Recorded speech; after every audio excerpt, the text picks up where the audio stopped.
I think it's kind of unfair how complex software is to developers these days. Then you get these lovely pieces of art that come out. Here are all of our microservices and they look like a Death Star. No problem. It's just that it's doing it in the most naive, insane way you could possibly come up with. Insane complexity hiding from us that we can't see, that we don't understand. The natural inertia is to make it worse. We have to fight to make it better every day. If I tell my developers, no, you're never allowed to work on technical debt, I'd be bad at my job. So you got to be able to look at your software as it is compiled and as it is running and see what it actually does.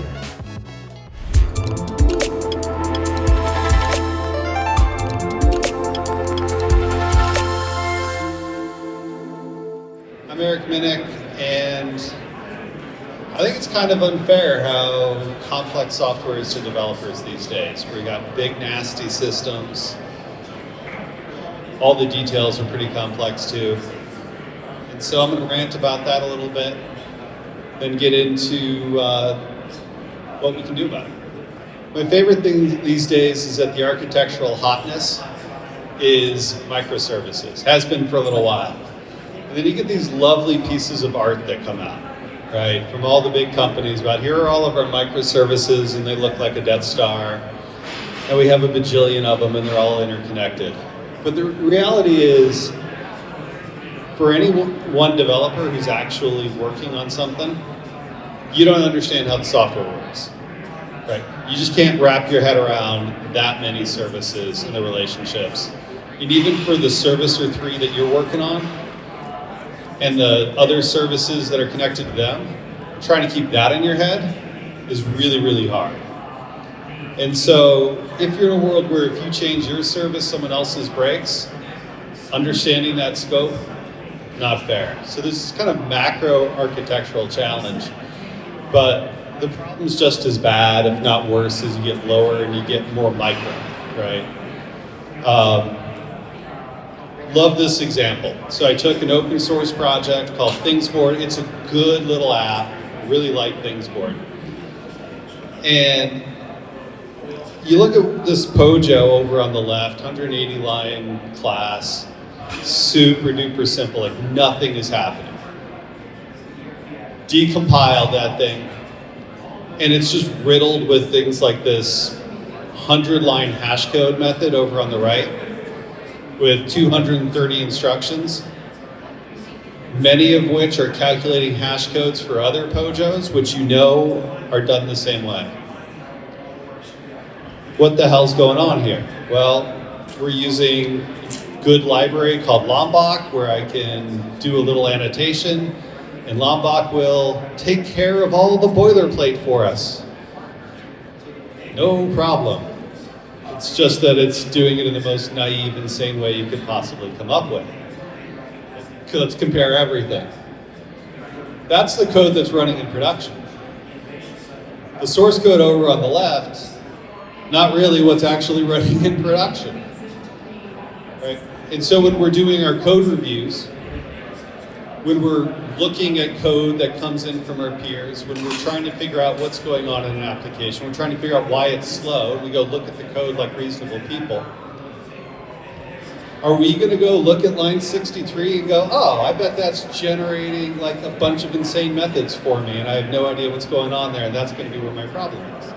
That's going to slide right by us. That's going to get +1 looks good on the code review. So down at this lowest, most micro level, insane complexity hiding from us that we can't see, that we don't understand. So whether it's macro or micro, we got all this kind of crazy stuff. And it's all well-meaning, right? We went to microservices because it's a good architecture for a lot of purposes. We want to encapsulate things, have it be small. We don't like writing boilerplate code, and often when we write boilerplate code, it's just an opportunity to introduce bugs. It'd be great if someone generated it for us. It's a good idea. So we're getting into these messes in really well-intentioned ways, but messes nonetheless. Now eventually what happens is whatever architecture we're on is failing us, whatever frameworks we're on, we start blaming when, slow performance on our hash maps or whatever. And We're like, okay, we got to go fix this thing. We're going to modernize it, right? And so we're going to end up, probably 5-10 years from now, modernizing a lot of microservices applications to whatever the next cool architecture is. Because we are absolutely writing tomorrow's legacy today. We all know that. That's what we do. But we end up in these modernization layers. I like talking about it as the modernization treadmill, the modernization hamster wheel, because you zoom out and you look at a bunch of applications over 10 years and you get this sort of stuff. Where we're over in the left, our application sucks, we need to fix it. So what do? We initiate some modernization program and we bring some more people into the application to go make it better. We get the good architects, lead developers, folks like that in. And we go figure this thing out. We try to figure out what those crazy people who came before us did. How they botched these frameworks, how they got this architecture wrong, what the heck were they thinking? And then we imagine the future. We say, well, we could carve this out into a service, and we could rewrite this piece into the new language, and we come up with a plan, and then we do the plan, and we have a new shiny application. And life is so good. We can be productive. We can get things done. It's joyous. But, the business really wants their feature tomorrow. And so we cut a little corner here, and we forget about the details of the framework there.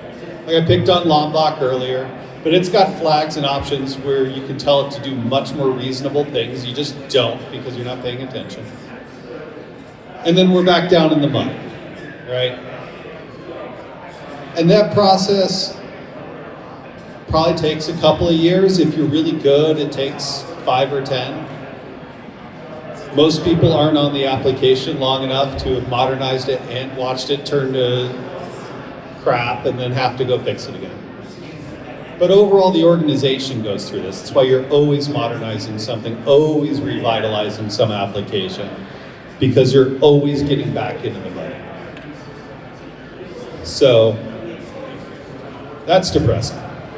So how do we do better? There's a couple of principles that I think are important.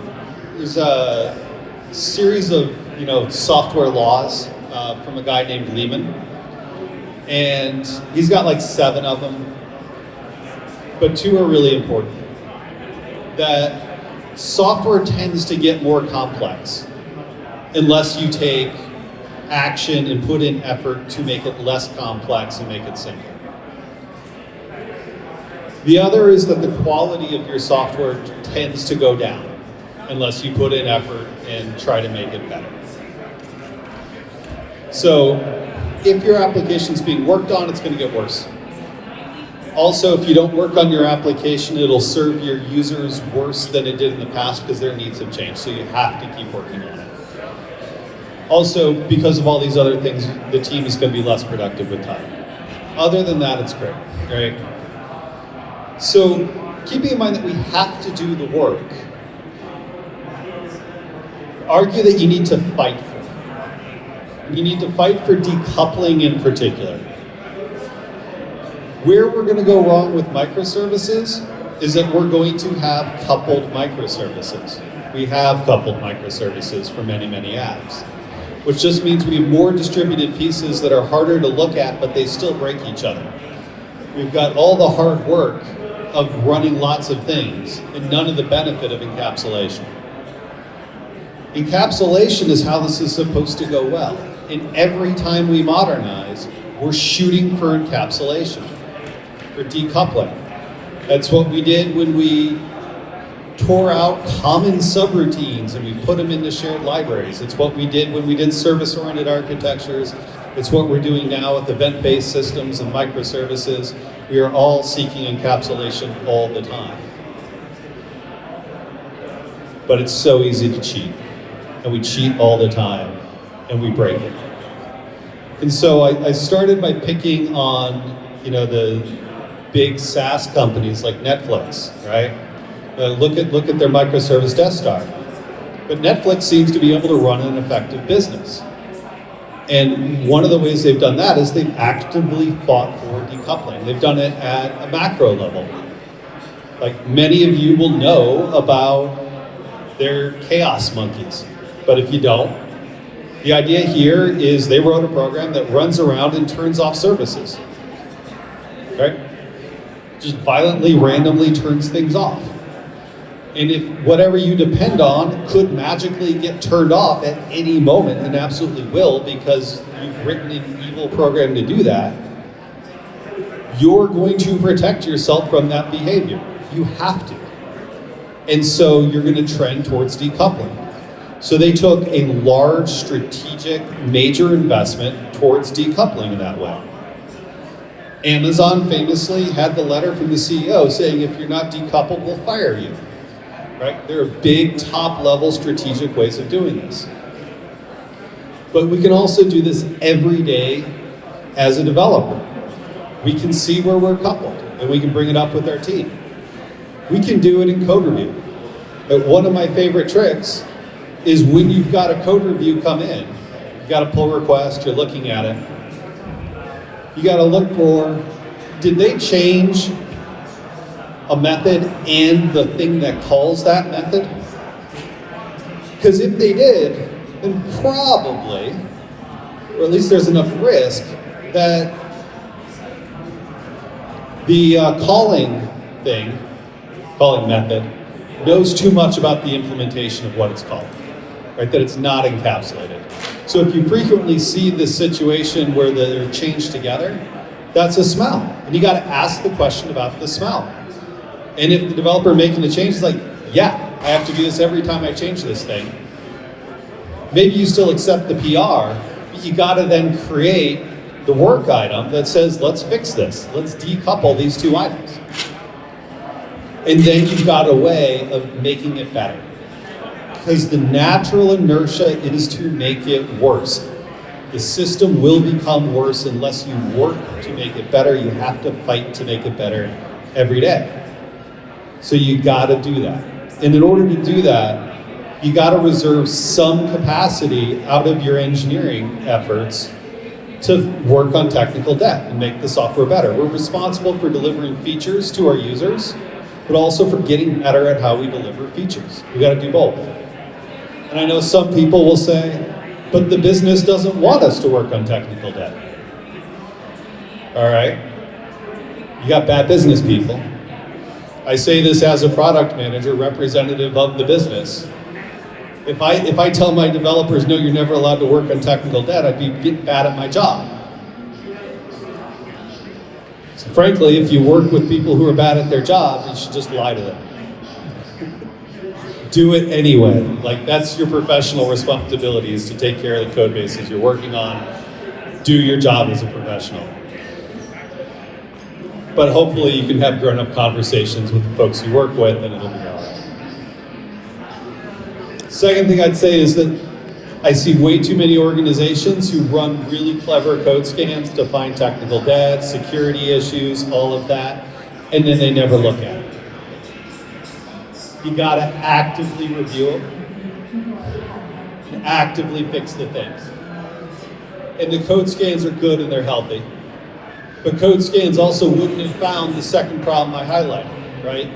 Where I just had the one-line annotation, and I had a 230 instruction hash code method that came out of that. The equals method was just as bad, by the way, right? So you gotta be able to look at your software as it is compiled and as it is running and see what it actually does, if you wanna understand it well enough to keep it healthy. Right? To actually see the coupling, look at the behavior of your developers, but also look at the behavior of the software as it runs every day. So you got to go deep, use your tools to get in there and understand what you're doing. So that, frankly, is my challenge to you. Fight for quality so that you don't get down into the mud as quickly, and you spend more time effective and productive, in less time, sad, miserable, not getting anything done, or going through a modernization project, which is really expensive. It doesn't deliver a lot of value to the business while you're doing it, right? It sets you up for the future. Once you're set up, hold on to that desperately. So, that's you. over at CodeLogic, we think this is really important. We'll help. So we'll go ahead and tear apart your software, find all the relationships and the dependencies in it. We'll provide that extra layer of the binary scanning and the runtime scanning so that we can see how the software actually works. And that's how I knew to look for that hash code method. I saw a big red blob of really complex, crappy code. You should check it out. And then it wasn't in the source code. And once you've done all of this profiling, then you should be able to generate maps like this, right? Where you can look at some poor database column and say, well, what if I manipulated this thing? What stored procedures are impacted? What code's impacted? What REST endpoints are impacted by that code? So for any change that's being made, you know the blast radius. So when you are in a fairly coupled, quote unquote, microservice environment, and you go to make a change, you know that it's your app, the other app, and the third service over there that are all close to being impacted. And you need to have them all in mind when you're doing your code reviews and when you're making your changes. And so you don't break as much shit. Breaking stuff is bad. You want to deliver features, not break stuff. So that was my idea. That's what I wanted to share with you today. Stay out of the modernization treadmill. Get a good piece of software and fight like heck to protect it and keep it high quality. Thank you all.